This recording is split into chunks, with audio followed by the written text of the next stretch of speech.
I am Eric Polley at ericpolley.com, and today we are going to speed up your audio track in Audacity, and we're going to do it in 80 seconds, so let's rock and roll.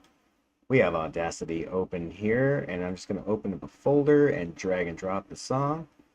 Now we have a track here. I'm going to hit this zoom out button to see exactly what we're working with here. And I'm just going to go ahead and select the entire track.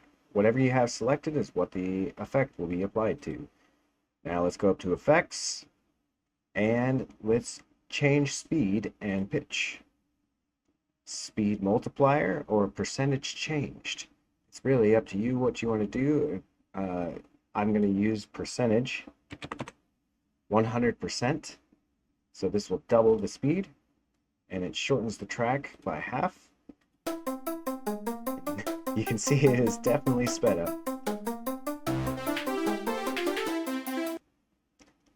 And with that, you know how to speed up your audio. I'll see you on the next one.